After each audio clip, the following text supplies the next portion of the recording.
On March 27th, Sony announced official price increases for the PlayStation 5, PlayStation 5 Pro, and PlayStation Portal across all markets effective April 2nd. Online gaming communities reflected immediate consumer reaction. Many users reported purchasing consoles ahead of the adjustment, while others subsequently highlighted discounted inventory in certain channels. The pricing change has therefore generated significant visibility and short-term demand fluctuations.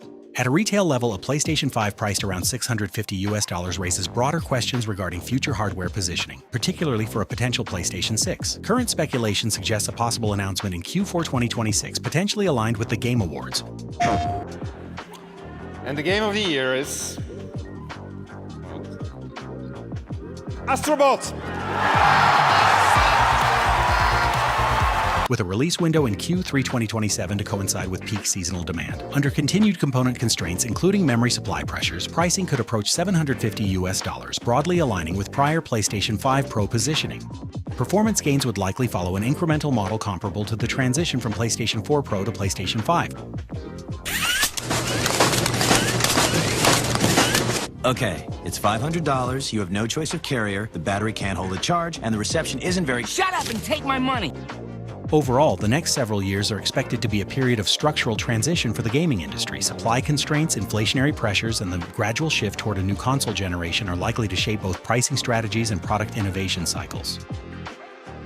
For recent purchasers of PlayStation 5 or PlayStation 5 Pro systems, these developments should not materially affect product value. Early lifecycle periods for new consoles typically feature limited software fully optimized for next-generation capabilities. Historically, some of the strongest titles have launched toward the end of a console cycle, as seen with The Last of Us on PlayStation 3.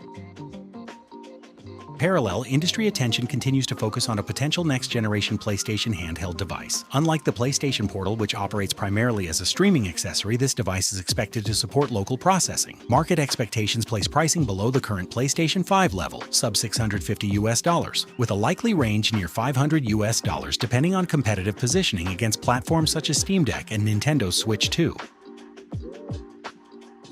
From a hardware perspective, a dedicated handheld console would require materially different specifications than the PlayStation Portal. Anticipated characteristics include increased device weight, integrated processing hardware, and a standard LED display capped at 60 Hz. This would allow future product segmentation, including a potential Pro variant with OLED display and higher refresh rates, for example 120 Hz. Battery life is expected to range between 2 and 3 hours under typical usage. Compared to the Steam Deck, which offers extensive user control over performance settings, a PlayStation handheld would likely prioritize a simplified console-like user experience with fewer configuration options while maintaining the ability to run PlayStation 5 class titles at optimized settings.